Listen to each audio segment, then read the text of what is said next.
രക്തക്കറ കണ്ടതും നമ്മുടെ സംശയമൊന്നും തൽക്കാലം ആരെ അറിയിക്കണ്ട. ഇത് നമ്മൾ 3 പേരിൽ തന്നെ ഒതുങ്ങിയാൽ മതി തൽക്കാലം. അജയനെ അവിടെ വെച്ച് തന്നെ ആരോ ഉപദ്രവിച്ചിട്ടുണ്ട്. അതും നിലവിളക്ക് എടുത്ത് അടിച്ചിട്ട്.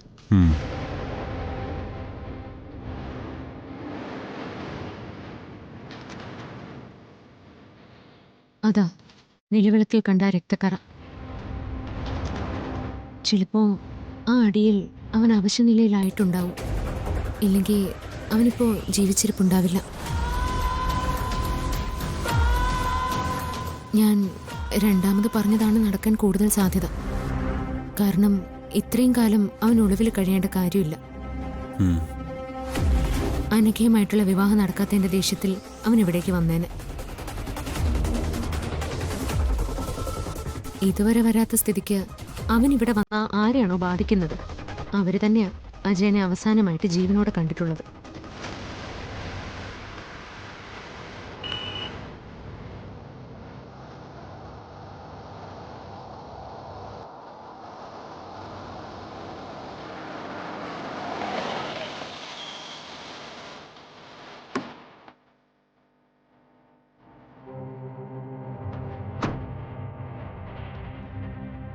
എന്താണ് എല്ലാവരും കൂടി ഒരു ചർച്ച?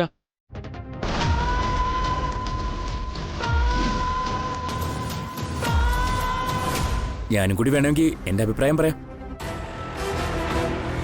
തൽക്കാലം പുറത്തുനിന്നുള്ള അഭിപ്രായം എടുക്കുന്നില്ല. ഓ, എടുക്കുമ്പോഴേ അറിയിക്കാം. പറയുന്നത് പോലെ എന്റെ കാര്യമാണല്ലോ ഇപ്പൊ നിങ്ങളുടെ ചർച്ചാ വിഷയം. ഇനിയും കള്ളക്കേസ് കൊടുക്കാൻ വല്ല പ്ലാനും ഉണ്ടെങ്കിൽ ഒന്ന് മുൻകൂട്ടി പറയണേ.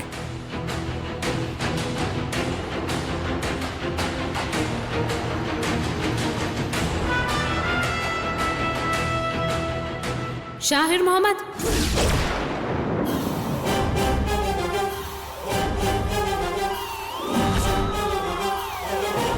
വെറുതെ ഒന്ന് വിളിച്ചു നോക്കിയതാ, ഒന്ന് ഉറപ്പിക്കാൻ വേണ്ടി. എന്നാ ഷാഹിർ അല്ല ധനുഷ് ചെന്നാട്ടെ.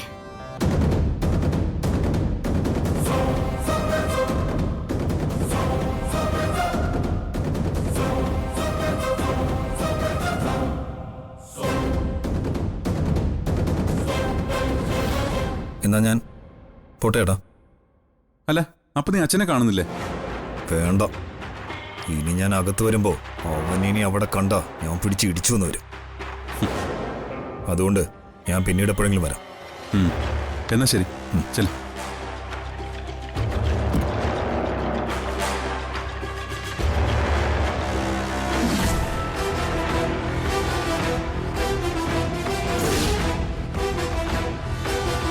ഏട്ടാ,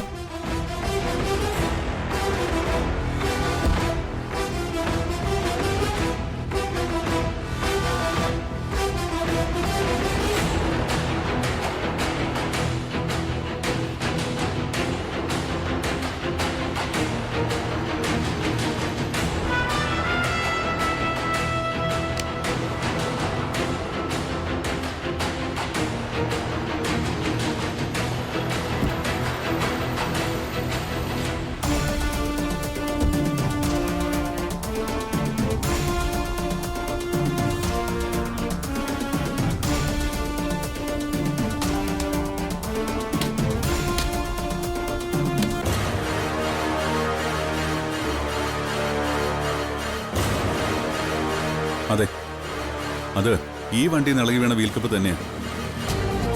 അപ്പോ ഇതിനർത്ഥം? അതെ, ധനുഷും ഗോഡൌണിൽ പോയിരുന്നു. മറ്റാരോടും പറഞ്ഞ് മനസ്സിലാക്കാൻ പറ്റാത്ത തെളിവ് നമുക്ക് ഈശ്വരനായിട്ട് തന്നതാ. നമ്മൾ ശരിയായ വഴിയിലാണെന്ന് ഈശ്വരൻ തന്നെ അടയാളപ്പെടുത്തിയ തെളിവ്.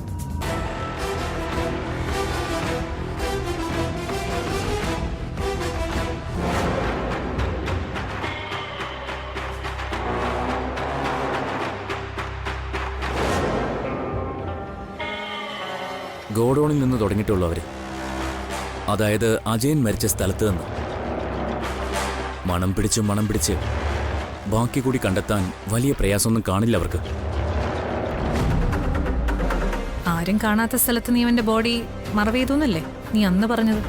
ആ അതൊക്കെ അതുപോലെ തന്നെ ഞാൻ ചെയ്തിട്ടുണ്ട്. എങ്കിലും ഇപ്പൊ എനിക്കൊരു ഉത്ഭയം തോന്നുന്നു. ആ അർച്ചന രണ്ടും കൽപ്പിച്ച. അപ്പൊ നമ്മളിങ്ങനെ വെറുതെ ഇരുന്ന് ശരിയാവില്ല. അതിന് നിന്നോടാരാ പറഞ്ഞ് ഞാൻ വെറുതെ ഇരിക്കുകയാണെന്ന്? ആ, ഞാൻ എന്റെ ജോലികളൊക്കെ കൃത്യമായിട്ട് ചെയ്യുന്നുണ്ട്. അതുകൊണ്ടാ ഗോഡൌണിലേക്ക് പോയ അർച്ചനയും സംഘവും കൈയും വീശി തിരിച്ചു വന്നത്. ഇനി എവിടെ പോയാലും സ്ഥിതി ഇതൊക്കെ തന്നെ ആയിരിക്കും. അല്ലെങ്കിൽ തന്നെ ഇവൾ എന്താ കരുതിയിരിക്കുന്നെ? ഇപ്പൊ ഗോഡൌണിൽ പോയി നോക്കിയാ ചത്തവന്റെ എന്തെങ്കിലും തെളിവ് കിട്ടുന്നോ? പിന്നെ അവന്റെ ഹെല്ലു അസ്ഥിയൊക്കെ കൂടെ മൺകുടത്തിലാക്കി അവിടെ വെച്ചിരിക്കുകയാണല്ലോ അവക്ക് തെളിവിന്. ഓരോരോ മണ്ടത്തരം കാണിക്കാൻ അവളും അതിന് ചൂട്ടുപിടിക്കാൻ ഒരു ഭർത്താവും. ഇനി നമ്മൾ എന്താ ചെയ്യേണ്ടത്? നീ അത് പറയും. നമ്മളൊന്നും ചെയ്യണ്ട. നമ്മൾ ചെയ്യാനുള്ളതൊക്കെ മുന്നേ ചെയ്തു കഴിഞ്ഞു. ഇനി അവര് ചെയ്യുന്ന മണ്ടത്തരങ്ങളൊക്കെ ഇങ്ങനെ നോക്കി നിന്ന് ആസ്വദിച്ചാ മതി. വേണമെങ്കിൽ നമ്മുടെ 1-2 ആളുകളെ പുറകെ വിടാം. ഇന്നത്തെ പോലെ വിവരങ്ങൾ അപ്പപ്പ അറിയാലോ. ധനുഷേ, അവന്തിക കൊന്നതും കൊല്ലിച്ചതുമായ ഒരുപാട് ആളുകളെ ഈ നാട്ടിലും കായലിലും അവിടെ എവിടെയൊക്കെ ആയിട്ട് കിടപ്പുണ്ട്. അതിലൊന്നു മാത്രമേ അജയൻ. അവനും ഇനി എല്ലാവരുടെയും മനസ്സിൽ മാത്രമേ കാണൂ. അതുകൊണ്ട് നീ അതോർത്ത് ഒരു തരത്തിലും ടെൻഷൻ ആവണ്ട. ആ ഗോഡൌണിൽ പണിക്കാരായിട്ട് നിന്ന ആളുകൾക്കൊക്കെ പൈസ കൊടുത്ത് സെറ്റിൽ ചെയ്തോ? അതൊക്കെ കൊടുത്തു. വീണ്ടും തിരികെ ചെല്ലുമെന്ന് കരുതി ഇന്ന് മുഴുവൻ അവിടെ കാണണമെന്നും പറഞ്ഞ് ഏർപ്പാടും ചെയ്തു. ഇനി അർച്ചന ചെല്ലുന്നത് അജയന്റെ അമ്മാവിന്റെ അടുത്തേക്കായിരിക്കും. അയാളെയും കൂട്ടുപിടിച്ച് ഇനി വല്ല കേസും കൊടുത്താ പിന്നെയും ടെൻഷനായി നടക്കേണ്ടി വരും. ഇനി ആ കാര്യത്തിലൊരു ടെൻഷൻ വേണ്ട ധനുഷ്. നിന്നോട് ഞാൻ ആദ്യമേ പറഞ്ഞില്ലേ, എന്റെ ജോലിയൊക്കെ തീർത്തിട്ടാ ഞാൻ നിൽക്കുന്നതെന്ന്. അയാളുടെ ചാട്ടം കണ്ടപ്പോഴേ എനിക്ക് തോന്നിയതാ ഉടനെ തന്നെ ചട്ടിയിലാവുന്നു.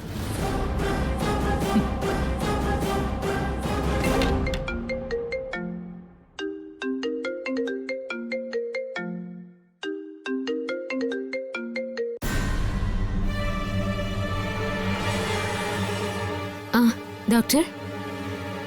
അർച്ചന വീട്ടിലല്ലേ? അതെ, എന്താ ഡോക്ടർ? ഞാനൊരു കാര്യം പറയാൻ വിളിച്ചതാ. ഇന്നലെ ഞാൻ ഡ്യൂട്ടി കഴിഞ്ഞ് ഇറങ്ങാൻ നേരത്ത് അൺഎക്സ്പെക്റ്റഡ് ആയി ഒരു ആക്സിഡന്റ് കേസ് കാണാനിടയായി. ഇന്നലെ ഒരു സംശയം തോന്നിയതേ ഉള്ളൂ. ഇന്ന് ഡ്യൂട്ടിക്ക് വന്നപ്പോഴാ ആളെ വ്യക്തമായി മനസ്സിലായത്.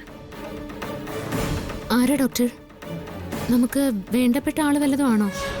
വേണ്ടപ്പെട്ട ആളാണോന്ന് ചോദിച്ചാ മറ്റേ അജയനില്ലേ, അവന്റെ അമ്മാവനാ കക്ഷി.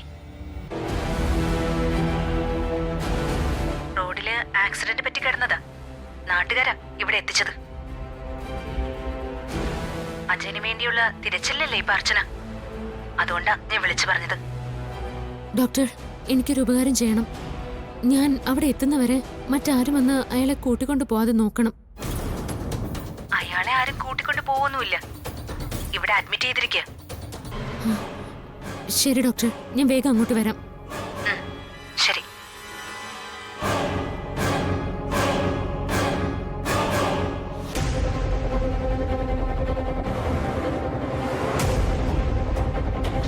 സച്ചേട്ടാ, നമുക്ക് എത്രയും വേഗം സന്ധ്യ ഡോക്ടറുടെ ഹോസ്പിറ്റലിൽ വരെ ഒന്ന് പോണം. ഹോസ്പിറ്റലാ? അവിടെ എന്താ?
ഡോക്ടർ എന്താ പറഞ്ഞേ? 1-2 ടെസ്റ്റും കൂടി ഉണ്ടെന്ന് മാത്രമേ പറഞ്ഞുള്ളൂ. മക്കളൊക്കെ? എല്ലാവരെയും അറിയിച്ചു. അവരുടനെ എത്തും.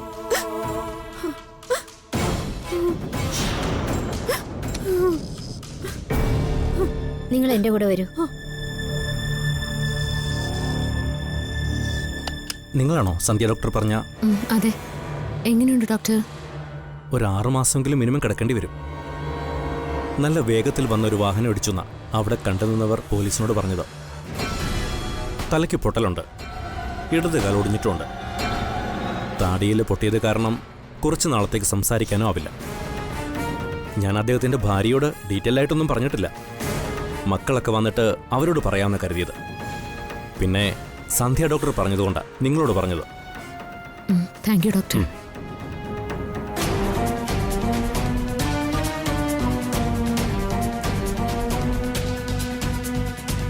ഈ ആക്സിഡന്റിനെ കുറിച്ച് ഏട്ടൻ എന്താ തോന്നുന്നത്? തോന്നാനൊന്നുമില്ല, ആരോ കരുതിക്കുട്ടി ചെയ്തു തന്നെയാ. ആരും അല്ല സച്ചേട്ടാ, അവന്തിയെടുത്തി തന്നെയായിരിക്കും. നമ്മൾ അദ്ദേഹത്തെ അന്വേഷിച്ചു പോയതറിഞ്ഞ് നമ്മളോടൊന്നും പറയാതിരിക്കാൻ മനഃപൂർവ്വമായിട്ട് എടുത്ത് ചെയ്തതാ അത്. നമ്മൾ തൊടുന്നിടം അവർ നശിപ്പിച്ചുകൊണ്ടിരിക്കുകയാണല്ലോ.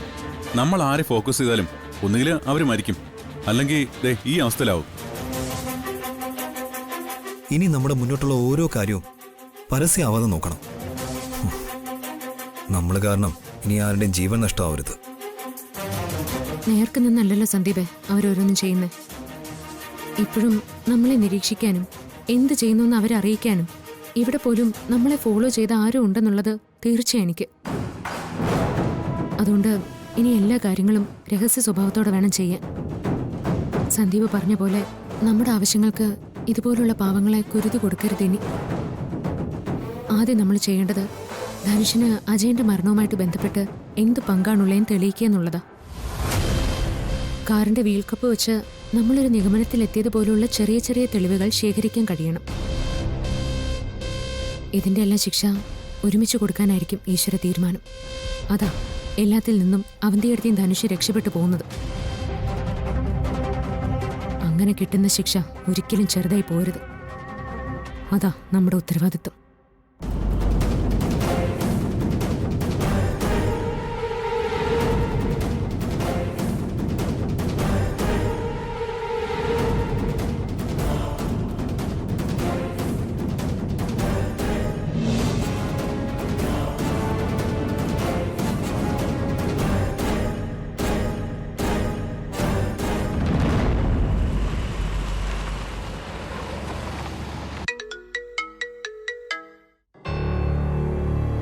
അതിര് ഞാനിപ്പോ വരാം.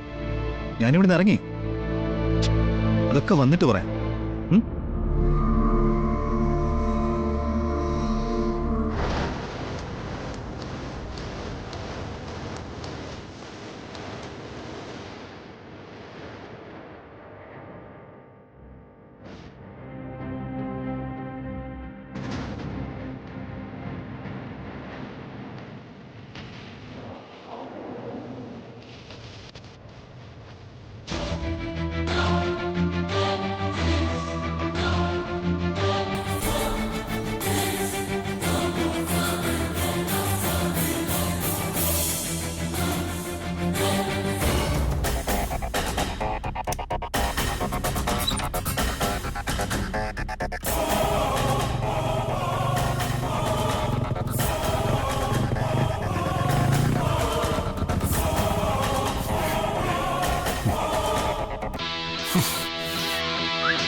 അവന്തികെ, ഒന്നുകൊണ്ടും പേടിക്കണ്ട.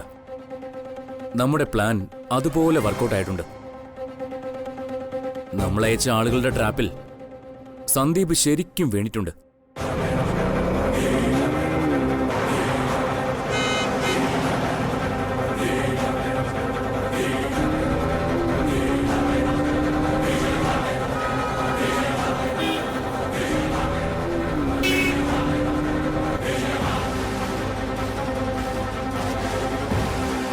സന്ദീപിനെയും കൊണ്ട് അവരിപ്പം ഇങ്ങെത്തും. ഹ, അവനെ ഒറ്റയ്ക്ക് കിട്ടുന്ന സന്തോഷത്തിലാ പിള്ളേര്. അന്നത്തെ കണക്ക് തീർക്കണമെന്നൊക്കെ പറയുന്ന കേട്ടു.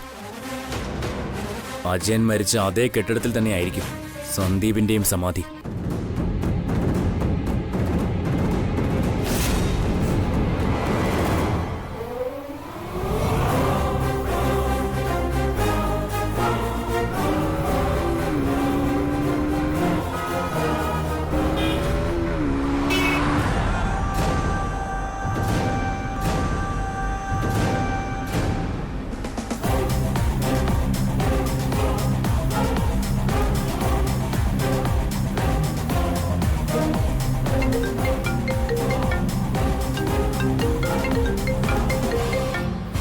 സന്ദീപാണല്ലേ? ആ സന്ദീപേ. ഏട്ടാ ഏട്ടാ ഇപ്പൊ എവിടെയാ? ഹോസ്പിറ്റലിൽ നിന്ന് ഇറങ്ങിയോ? ആ ഇറങ്ങി. എന്താടാ? ഏട്ടാ ഒരു കാര്യമുണ്ട്.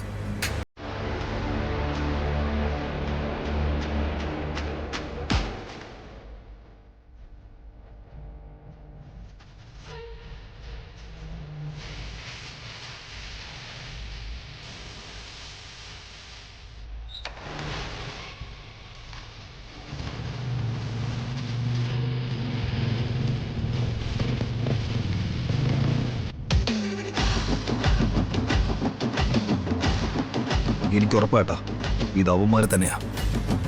അന്ന് അജയനോടൊപ്പം ഉണ്ടായിരുന്നവര്. ആ എടാ നീ ഇപ്പൊ എവിടെ? ഞാൻ ദാ അവരെ ഫോളോ ചെയ്ത് പോയിക്കൊണ്ടിരിക്കുക. ഇവര് പോകുന്നത് ആ ഗോഡൌണിലേക്ക് തന്നെയാ. ആ വഴിയാ പോകുന്നത്. നീ അവിടെ കാർ നിർത്ത്. ഇനി അവരുടെ പുറകെ പോകണ്ട. അജയൻ എന്താ സംഭവിച്ചെന്ന് അവന്മാർക്ക് അറിയായിരിക്കും ഏട്ടാ.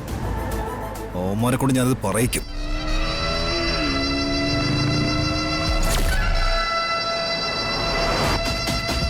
സന്ദീപേ നീ പറയുന്നൊന്ന് കേക്ക്. നീ അവരുടെ പിന്നാലെ പോവല്ലേ?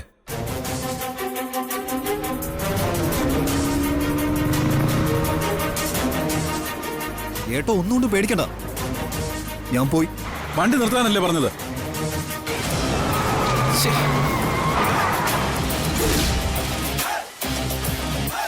എന്താ സച്ചേട്ടാ? സന്ദീപ് എന്താ പറഞ്ഞേ? നീ ഇപ്പൊ എവിടെയാണോ ഉള്ളത് അവിടെ നിൽക്ക്.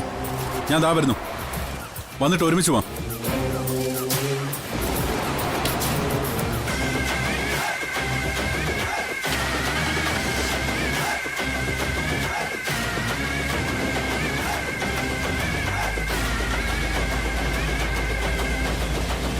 നിങ്ങളെ അവൻ തിരിച്ചറിഞ്ഞ സ്ഥിതിക്ക് കറക്റ്റായിട്ട് ഇങ്ങോട്ട് വരും. ഒറ്റയ്ക്ക് വരുന്നതുകൊണ്ട് നിങ്ങൾക്ക് കാര്യങ്ങൾ കുറച്ചുകൂടി എളുപ്പമാവും.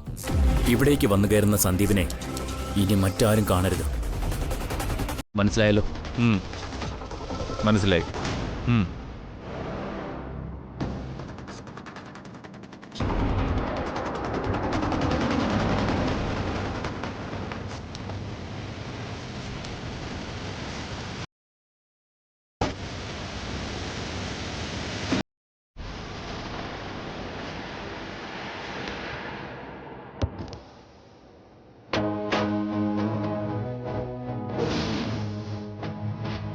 ഇതാ അവന്മാരെ വന്ന വണ്ടി.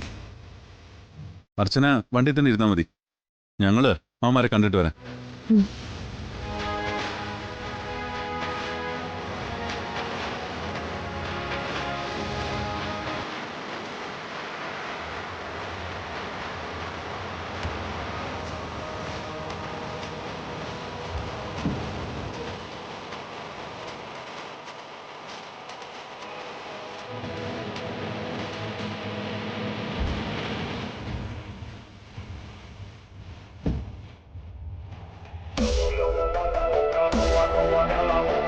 Vamos a